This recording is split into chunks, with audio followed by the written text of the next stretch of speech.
Oleme jõudnud Pirita kloostri müüride vahele, et jutustada teile peagi algavast Birgitta festivalist. Esimene etendus on juba homme laupäeval. Mida kujutab Birgitta festivali programm sellel aastal? Kes mängivad, millal mängivad, kuidas mängivad? Meie eesmärk on tegelikult olla põnev oma programmiga erinevatele publikurühmadele. Jumal kui ametlik! Just. See on väga tähtis lause tegelikult. Ma olen sel suvel palju uurinud erinevaid festivaligavu maailmas ja tihtipeale näiteks Inglismaal ütleb osa elanikkonda, et nad ei julge minna festivalile, sest nad ei tea ennast, kuidas seal üleval pidada. Et nad isegi saaks selle piletiraha kuidagi kokku, aga et seal kõik see söömine ja olemine on nii tugeva etiketiga, et see ongi ainult niisugune kõrgseltskonnale.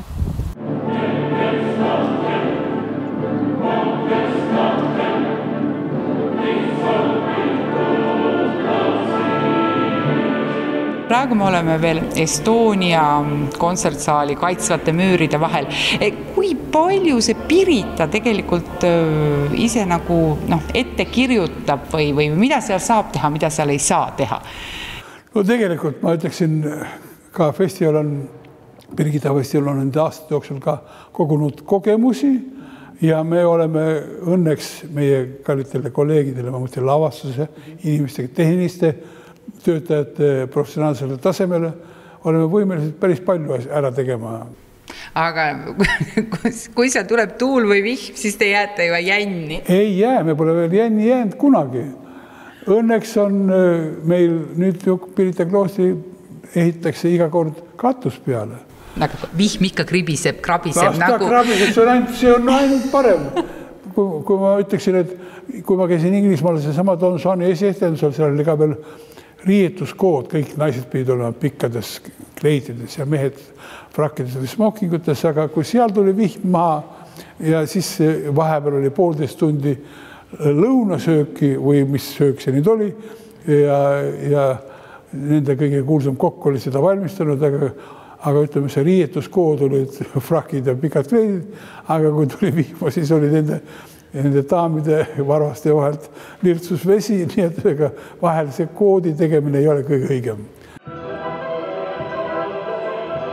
Selleks, et festival toimuda saaks, mis inimesed nagu ametis on siin selle maja ehitamisel ja enne seda veel, kui muusikud siia saali tulevad, publikust rääkimata? No meil on siin juba aastaid sellised head partnerid, kes on välja kujunenud, kes juba teavad, mida teha, juba õpetavad meidki. Nii et näiteks meil Linnateatri lavamehed on need, kes oskavad igasuguses keeles, igasugust kapriisidega lavastajad, kunstnikud paika panna, kui vaja, sest eks olgem ausad, meil ei ole ju teater. Me peame selle siin kõik ühe ööga üles ehitama ja samal ööl ka eelmise etenduse maha võtma. Et tegelikult see lavameeste kogemus on nagu tohutult oluline ja öösel pannakse ju ka ainult valgust. Nii et ööd on meil siin Pirital kuumad ja väga pingelised ja kõige rohkem me kardame seda, kui päike hakkab tõusma. Sellepärast, et siis on kõik läbi nagu muinasjutus, kui kukk kireb, siis peab kõik valmis olema. Et siis minna juba nii-öelda uuele ringile, uue lavastusega proovi. Ja Alliment paneb meil katused, telgid, siis helimehed, valgusmeister, nagu näha. Need on kõik meie pikaajalised partnerid, ilma kelleta. Me kindlasti ei saaks seda üritust korraldada, sellepärast, et ega me ei jõua seda hakata iga aasta jälle uuesti nagu välja mõtlema. Nemad juba tõesti teavad iga üks oma osa ja kõik kulgeb tegelikult tänu neile ainult nii hästi ja nii kiiresti. Kuule, aga tuleb ju vahel tuul ja vahel vihm ja katus ära ei lenda. Kas see hirm ka on, et issand, äkki kukub midagi kokku? No see hirm oli kõige suurem siis, kui meil oli Orpheuse etendus. Siis, kui tõepoolest nad lendasid ja nad pidid olema kinni nende konstruktsioonide küljes. Ja siis meil oli selline leping, et ei tohi küll ametlikult summasid öelda, aga see summa oli täiesti müstiline, tookord siis eurodes, kui meil veel olid kroonid ja ütles toonane Tallinna Filharmoonia direktor Jüri Leiten, et tema sellele lepingule alla ei kirjuta, tema läheb muidu eluks ajaks võlavanglasse, kui midagi juhtub. Nii et mina läksin siis siia kempsu taha ja rääkisin Saksamaaga nii kaua, kuni me saime selle punkti lepingust välja ja see oli just nimelt see punkt, et me täielikult vastutame nende elu ja turvalisuse eest, kes siin meil lendama hakkavad. Ja kui on tugev tuul, siis tõepoolest on need konstruktsioonid ka natukene siin kõikunud, aga need ohustavad tõesti ainult lendajaid, mitte mingil juhul publikut. Nii et sel aastal meil nii riskantseid lavastusi kavas ei ole. Kaua seda saali ja lava ehitatakse? Me tulime sisse minu meelest esimesel juba, nii et 10 päeva, 11. on esimene lavastus ja esimesel hakkasid mehed siin, ma ei teagi, mida kõigepealt tegema, ilmselt panema püsti karkasse, sellepärast, et ega muidu ei saa ju katusele. Ja see katuse panemine on alati selline tohutu action, siis on suur kraana ja tõstetakse erinevaid detaile, kõik jooksevad kiivritega ringi ja ikka selline... Ehitus ikka, tõsine ehitus. Väga vingeline. Ükskord ju kukkus meil üks valgusagregaat alla jällegi toonasest direktorist Jüri Leitenist mingi meetri kaugusele, nii et No ütleme niimoodi, et hea, et te veel kõik siin särate ja naerate. Aga mina tahaksin praegu küsida, et kust näitlejad sisse lähevad, kui praegu me seisame siin, kus vist ka publikul on võimalik sisse pääseda, siis kus on siis näitleja sissepääs? Jah, näitleja sissepääru me võime vaadata, mis siin poisid teevad, aga kuna meil on siin ka mitmeid balleti ja tantsijatega etendusi, siis on ju alati see põnev küsimus, et kuidas balletissussikestega joosta mööda pori, nii et meil on siin poisid pannud ka lausa vaipu või peaaegu et kätel kandnud baleriine, sellepärast, et ei saa ju minna lavale selle sussiga, mis on vahepeal, ütleme, muru peal kõndinud. Muru peal, ja veel vabandust, me tülitame natuke. Siit tuleb üks selline põnev asi nagu trepp ja on ka meil osa näitlejaid öelnud, et nemad sellest trepist üles ei saa. Nii et nüüd ma vaatan, on siin astmetega trepp, ei ole selline kaldtee, nagu meil mõnikord on olnud, sest olgem ausad pikkade kleitidega, sleppidega üles-alla joosta mööda kaldteed, mis on kitsas, kohati ka libe. Ja kui veel peab tempoga seda tegema, et lavastuses püsida. Aga praegu on meil sellised etendused, et tegelikult ongi kõige ehtsam, kõige toredam see, kui need 15. sajandi müürid on ise dekoratsiooniks, sellepärast, et millist lavastust ma nüüd eelkõige seoses Pirita kloostriga esile tõstaks, oleks just Hugo romaanile loodud ballett Esmeralda, et tõesti Püha Jumala Ema kirik Pariisis on selle teose aluseks. Väga harva saadakse seda etendada kohas, kus ei ole vaja kloostrimüüre teha papist, vaid nad on tõepoolest olemas ja nad ei ole mitte ainult laval, nad on ka publiku ümber. Nii et selles mõttes saabki öelda, et meie publik saab nii nagu ise minna mängu sisse. Ta ei ole mitte samet tugitoolis ja vaata seda, mis laval toimub, vaid ta on ise selles keskkonnas ja ta saab pärast käia mööda. Loodame, et see nüüd ei kuku. Jah, me oleme natukene ohtlikus olukorras. Ei, mina ei kuku alla. Mina ei kuku alla ja meil on siin valgusparki seadistatakse või mis siin parasti on? See on valgus, jah. See ongi see, mis üks aasta kukkus. Kas sa kujutad ette seda kirikut? Nüüd on katus peal, et milline ta võis välja näha või kas aitab nagu selline tänapäeva metalltorustik seda rekonstrueerida? Eks me oleme ka mõelnud, et võib-olla panna need karkassid väljapoole kirikut, aga see ilmselt oleks veelgi rohkem muinsuskaitsega vastuolus, sellepärast, et ütleme väljaspoolt ta peab olema siiski nagu kloostriruum, aga sees on ju tegelikult teater. Sees on ka tooliriad, mida ju ei olnud siin 15. sajandil. Nii et siis me jõudsime sellise kokkuleppeni, et okei, las nad olla sees. Aga tahtsin just öelda enne, kui meil siin läks valguse peale jutt, et publik saab käia ja läbi uurida näiteks neid kloostrikäike, mis siin kõrval on ja tõesti tunda ennast nagu selle etenduse täie õigusliku liikmena, sellepärast et keegi ei aja neid teisi keskkonda. Nad jäävadki sellesse ajaloolisse pühakoja keskkonda ja nad võivad endale ette kujutada, kuidas Quasimodo seal varjas Esmeraldat ka mingisuguses kiriku võlvialuses. Nii et neid võlvialuseid siin jätkub ja tõepoolest see on väga elamuslik ikka seda uurida. Kloostri veinikelder ja ütleme niisugused ametlikult avatud kohad on ka lisaks iseavastamiskohtadele.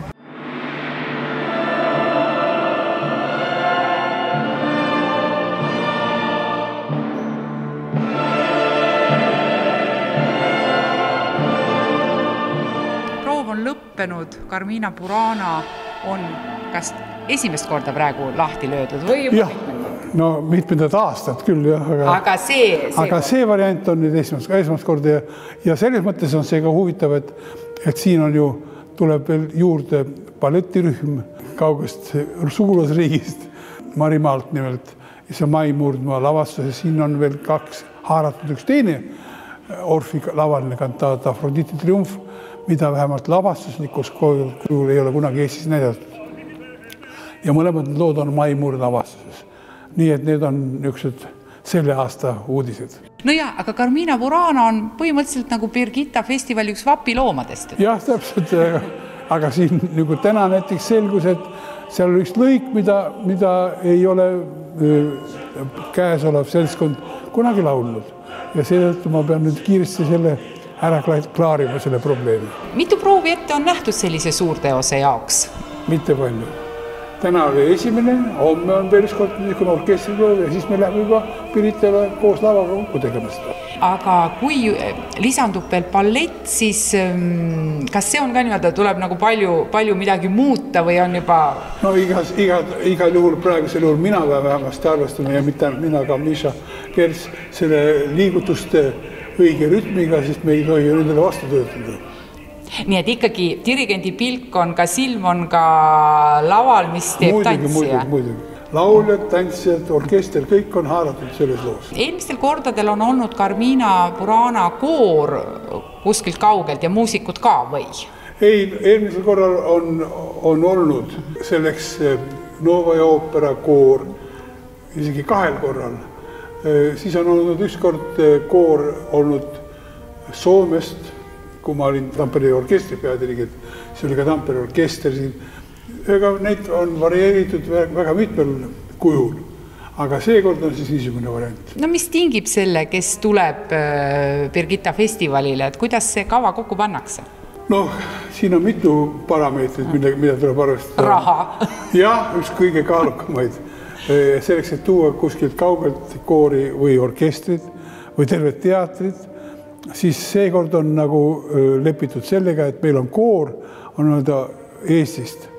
Aga seegi ei ole niisama lihtne seda koori kokku saada, sest et Rahvusooperi koor on puhkusel, meeskoor on puhkusel, kammerkoor tegeleb hoopis teise Birgitta projektiga praegu, sest siia tuleb ju koostöös Karsingtoni ooperiga, mis tuleb Inglismaalt selleks, et me saaksime Eesti publikule näidata Mozarti ooperit Don Juani, kus muuhulgas osalevad ka Eesti lauljad. Tähendab, see ei ole mitte Karsingtoni ooperi produktsioon, jah, kuid tegijate hulgas on ju väga palju eestlasi ehk põhimõtteliselt talendid koju selles ooperis laulavad peaosi ka Ain Anger Viini ooperist, siis Lauri Vasar Hamburgi ooperist, Aile Assoni, selle toob meile üle Ran Braun ja väga kuulus lavastus Slatter, kelle lavastus see oli Inglismaal. Meie kammerorkester, Eesti Filharmoonia kammerkoor, väga palju külalisi ja see peab kõik toimuma aina lähematel päevadel paari proovi jooksul. No, lavastus on ikkagi ju seal samas Inglismaal valmis tehtud, eks ole? Nii nagu ka Carmina Burana ja Mai Murdmaa lavastus Marimaal. täpselt.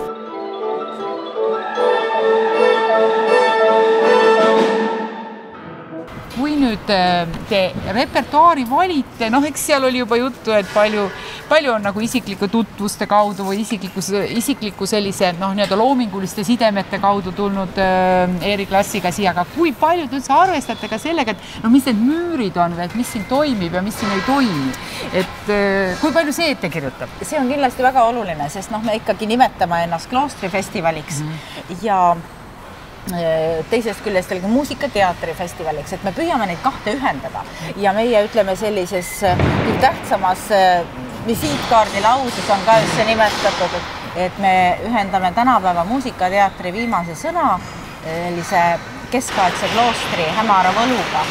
Nii et ühest küljest me tahame pakkuda publikule alati midagi uut, midagi sellist ka, mida ei näe Eestimaal statsionaarides.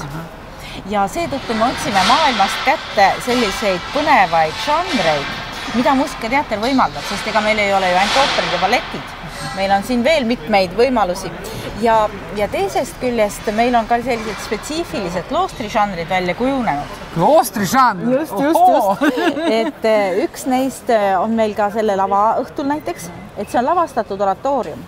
Oratoorium on ju tegelikult ju muidu kontsertettekande vorm, aga meie oleme nad just siin lavale toonud täislavastusega ja kuna see on vaimulik žanr ju oratoorium reeglina.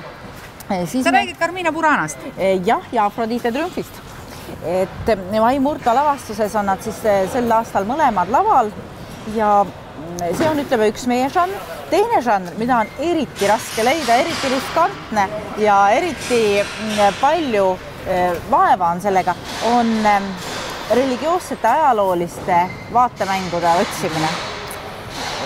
Neid on meil olnud Taiwanist, on olnud Kanada indiaanlastelt. Arvata võib, et vast saame jakuutidelt järgmiseks aastaks, aga kuna me otsime sealt ju esinejaid, kes peavad olema autentsed, kes ei tee seda, ütleme, nagu niisuguse kommertsliku või turismiobjektina. Ei ole tihtipeale neil isegi passe. Ja näiteks kanadalastel oli lihtsam leida teine tantsija, kui teha tantsijale pass. Nad on looduslapsed, nad ongi tegelikult sellised inimesed, kes tulevad oma niisuguse ehtsa rahvusliku loominguga. Nii et need kaks žanrit ongi need, mida tegelikult peaaegu kuskil mujal ei näe. Vahel selliste loodusrahvaste puhul tekib see küsimus, et oi, et kirik on olnud ikkagi see, kes nendest loodusrahvastest justkui on üle käinud või olnud nende jaoks selline pigem omal ajal hukutaja kui hoidja. Ja nüüd nad on siia kirikumüüride vahele tulnud. Seda me tegelikult arutasime ka eelmisel aastal koos Üllar Saaremäega, kes oli siis Attilat tegemas ja arutas ka, kuidas see metsik mees ja kirikumüürid kokku saavad. Aga sama ise ma mõtlesin ka nende indiaanlaste puhul, et kas seal on vahel olnud seda küsimust ka et kutsud mu kloostrisse, et ma ei kuulu kloostrisse, ma kuulun ühte teise kloostrisse. Eks nad saavad aru, et nad tulevad festivalile ja tegelikult ega ei ole olnud nagu sellist vastuolu, sellepärast, et nad hea meelega siiski näitavad oma kultuuri ja see on nende jaoks ka suur elamus, et nad saavad seda teha ja ütleme, et meil on selline sõbralik kloostri haldajate seltskond ka siin eesotsas Lagle Parekuga, kes lubavad ka teised religioonid kloostrisse. Nii et see on ka meie üks eesmärk olnud näidata teisi maailma religioone ja mida rikkalikuma pildi me siin kokku saame, seda suurem au meile oleks. Näiteks meil oli siin pikalt olnud läbirääkimisi Lõuna-Aafrika ühe gospelkooriga, kes tahtis ka tuua oma etendust, tegid süžee väga kaasaegse, väga räige süžee, aga me mõtlesime, et äkki see siiski ei sobi kloostrimüüride vahel, et meil tegelikult see klooster seab ka mingisugused eetilised piirid.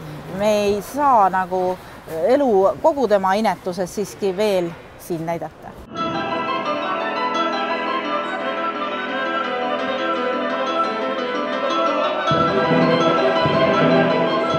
Kui me nüüd natukene vahepeal teeme pausi ja ehitame meeletult üles Don Giovannit, siis saame 17. 18. augustil näidata meie suurt koostööprojekti Inglise Carsington festivaliga. ja on meil rõõm öelda, et 3 Eesti noort lauljat, kes maailmas endale väga tugevat nime teinud, siis Ain Anger, Lauri Vasar ja Aile Assoni astuvad esimest korda kolmekesi üles ühes lavastuses. Nad ei ole ju ennem seal Inglismaal selles lavastuses laulnud? Ei ole. Nemad tulevad siin täiesti juurde, tuleb juurde ka festivali koor, festivali orkester, Tallinna Kammerorkester põhiliselt koos siis puhkpillidega. Dirigentideks on Erik Lass ja Jüri Alberten, nii et ütleme, et pool lavastusest valmib siiski koha peal ja pooled esinejad on Eesti inimesed. Palju teil aega proove teha on sellisel juhul? No praegu juba tehakse, nii et orkester teeb praegu 10.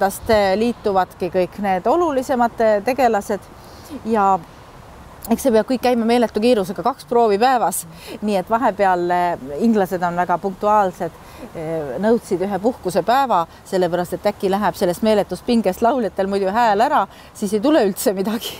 Ja, nii et see eeldab ikkagi kõrgprofessionaali, kes niivõrd suure kiirusega jõuab selle asja nagu fikseerida, omandanud peab ta selle juba ennem olema.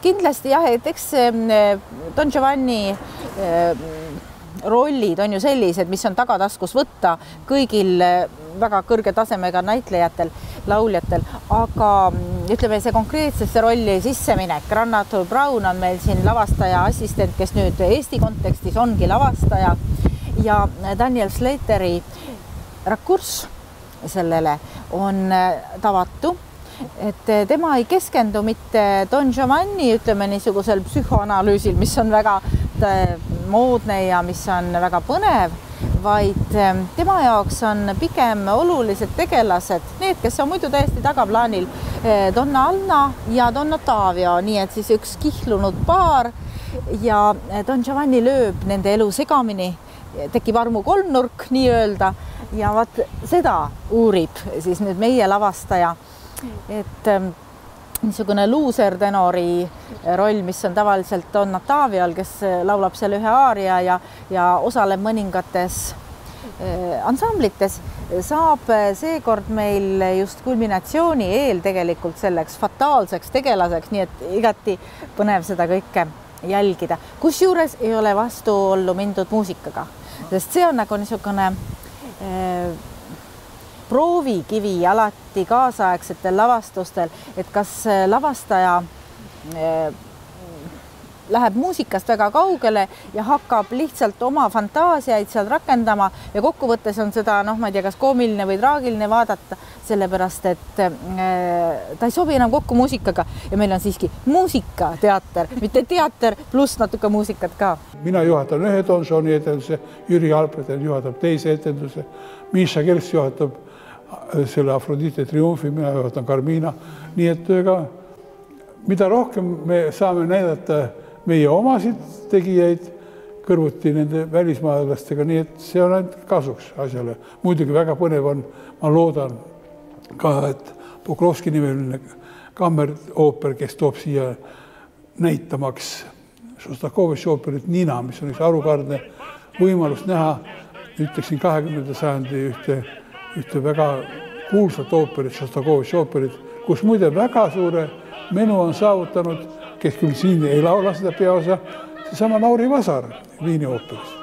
Nii et selleks, et kava oleks huvitav, me ei ole kokku hoidnud ja seetõttu võib-olla ei ole see nii lihtne ka korda teha. Pokrovski lavastus on see vist ka kunagi omaaegne, see on peaaegu tükike nagu teatriajalugu. Täpselt. See on vist aastast 74 või? Ja aga tol ajal keegi julgenud vist ooperit kavasse võtta.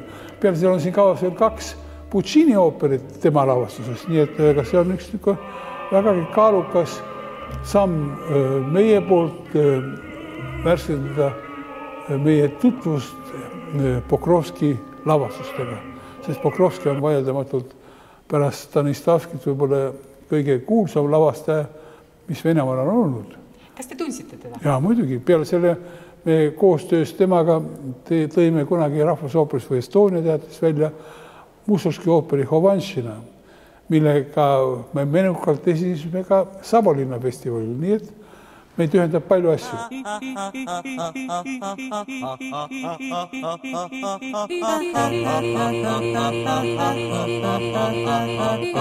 Halleluja, halleluja, halleluja, halleluja, halleluja. Vokapiipelid, neid valgeks värvitud kolle me nägime juba eelmine kord. Ja, aga need kollid jätsid siin nii suure mulje, et õlmast hoiti kogu aeg kinni, et tooge need tagasi. No saad aru, Voka planeet asub väga kaugel ja neid tulnukaid ei ole niisama lihtne tabada, aga nad seekord tulevad.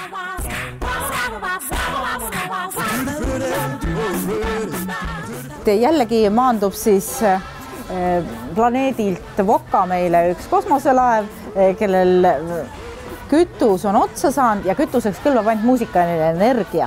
Nii et nad hakkavad otsima seda muusikalist energiat. See on siis Iisraeli vokaalansambli Voka People lavastuse lühikokkuvõte. Ja muidugi nad otsivad seda koos publikuga. Neile kõlbab siis, ma ei tea, kõik alates Bachist kuni Beatlesiteni. Nad lasevad selle muusika endast läbi ja see on väga naljakas. Nii et ma olen kuulnud nii 5-aastaseid lapsi kui küpses eas daame, et nad naersid nii südamest, et nad ei ole ammu niimoodi naerda saanud. Et järelikult isegi see, et nad räägivad inglise keeles. Noh, me ei suuda ju seda kõike sealt tõlkida. Isegi see ei sega, no 5-aastane, mis tema nüüd inglise keelest saab aru. Aga tähendab see nende koomiline ja samal ajal väga kõrgel tasemel vokaalne esitus. See töötab ilma sõnadeta isegi. Ja vaat see on nüüd see teine žanr, mis on meil väga haruldane muusikalise huumori žanr, sest olgem ausad, kust on muusikalise huumorit? Väga palju operettides, muusikalides, aga vaat neid me ei ole siiski siia kloostrifestivalile veel lasknud. Võib-olla tuleb järgmisel aastal üks selline suhtluliselt keeruline žanr meil siiski, aga ütleme niisugust tavalist publiku lõbustamise teed me ei lähe. Kes on Pirita publik või te olete ju igal õhtul seal kohal eelmistel festivalidel olnud, et kes on Pirita publik? Nii palju me lokku ja kella ei löö, aga see publik on mitmekesistunud väga palju. Kui vanasti oli ainult kohalik publik, nüüd üle lahe soomlased on teretulnud ja neid on juba väga palju, ka rootslased ja sakslased, siis muidugi teatri üldsus või need, kes loevad ajalehti või ajakirju, need teavad, et niisugune asi toimub ja meile tuleb palju külalisi ka mujalt, kes kirjutavad meist siis neid lugusid. Kuidas nad kirjutavad, eks vaata, oleneb kõik sellest, nad ei kirjuta mitte ilmast, vaid sellest, kuidas see etendus läheb. Kui te nüüd mõtlete läbi aegade, mis on teie enda jaoks olnud selline kõige eredam mälestus sellest festivali reast, mõni lavastus? Neid on päris mitu. Ma ütleksin, et vanasti suuremalt jaolt toimus minu isiklike tutvuste ja sõprade kaastegevusel, aga muidugi neist on ka palju kasu olnud. Esimeses järjekorras ma nimetaksin siin Dmitri Bertmani ja tema Helikon ooperit, mis on Birgittal olnud 3 korda ja toonud meile huvitavaid etendusi. Ja muidugi nüüd teatakse Dima Bertmanit väga hästi. Ta on meile toonud ka rahvusooperisse ja ka Vanemuse teatrisse uusi lavastusi. Selle sügise esimeseks lavastuseks rahvusooperis on Kuno Faust Dmitri Bertmani lavastuses. Täna on kaenlas Carmina Burana noodimapp. Kas veel siin lähipäevadel tuleb mingi uus noodimapp haarata? Uus noodimapp tuleb haarata 2 tunni pärast. Ja see on just Don Juani proov. Mul on täna orkestriproov. Nii et nendel päevadel mul eriti palju puhkamisaega ei ole.